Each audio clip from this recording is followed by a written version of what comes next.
G'day everyone, just thought I'd do a quick review on the gearing, sprockets and things like that. I've had a lot of comments, people asking what ratio do I run, what gearing do I run, what I run on the front, what I run on the back, etc. So I just sort of put together a bit of a quick chart for you. I'll show you a photo in the video. So with the gearing, I can only speak today on the DRZ 400s. That's what I've got the current experience with. They do have a 5-speed gearbox, so the ratios and so forth that I talk about may not be suitable for your bike, so please take that into consideration when you're looking at your gearing. You really need to ride your bike and gear it to suit your riding style and the type of riding.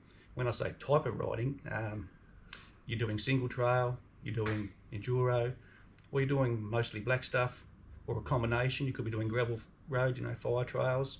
So it really comes down to your preference and your type of riding that's important. So I'm only speaking today on my experience. If you pick something up from it, well and good. That's part of the reason why I'm doing this video. This is the DRZ 400E. When they come out standard from the shop, they run a 14 tooth on the front and a 47 tooth on the rear. So when I got that going up the road, I was doing about 90 kilometers an hour and the engine's just, revving its head off. For me, that was just, too lower geared, too torquey.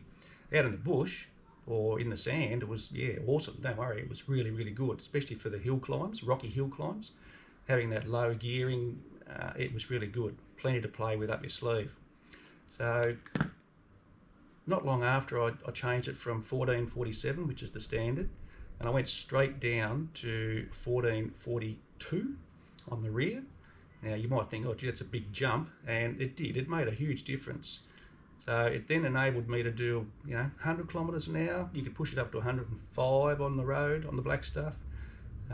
Wasn't too bad. And I found in the bush and single trail and some enduro stuff, it was a pretty good ratio. I actually liked the 1442. However, of late, I've been doing some longer rides. So to get to the bush, to get to where I've been wanting to go, the long distances on the road. You may have seen the other video where I've changed the seat. So I also chose to change the gearing as well, just so the bike was doing it a bit easier. Made the gearing a little bit taller, as they say. So I went down one more tooth on the rear and made it 1441. Now, to me, I think that was pretty awesome. I can do 105, 108, 110 is actually quite comfortable as well, no worries at all. But I've still got quite a bit of low down torque in the bush. You'll see some videos coming up soon where I've got that gearing and in the bush, and it works fine. I'm quite happy with it. So you often hear about people referring to the fact that they've got a 15 tooth, or someone told that they've got to go to a 15 tooth. Well, that's, again, it's your choice which way around you want to go, whether you want to make the rear one smaller, maintain your 14 tooth, which is the original from Suzuki, or go to a 15. If you go to a 15, then obviously that's going to affect what size you have on the rear. Front and rear sprockets, pulleys, belts, chains, that's all relevant to ratios. So you divide the driven by the driver and it gives you a ratio. I'll put a chart up so you can have a look at it and you can do your own comparisons. If you want to run a 15, go for your life, run a 15. But bear in mind, whatever you do, whether you go with 14 and smaller on the rear or 15, it's going to have an effect on your chain length. So be mindful that you may have to buy a new chain if it's not long enough, or take some links out if you go down in size like what I have.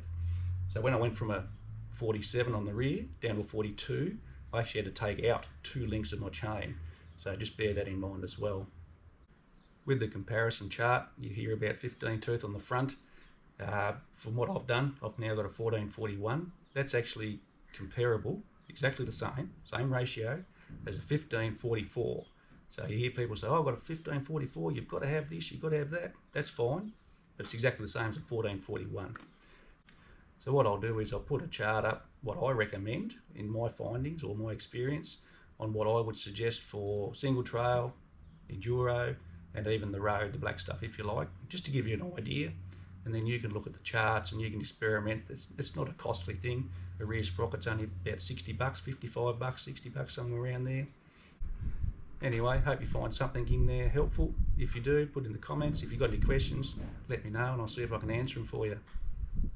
Thanks for watching.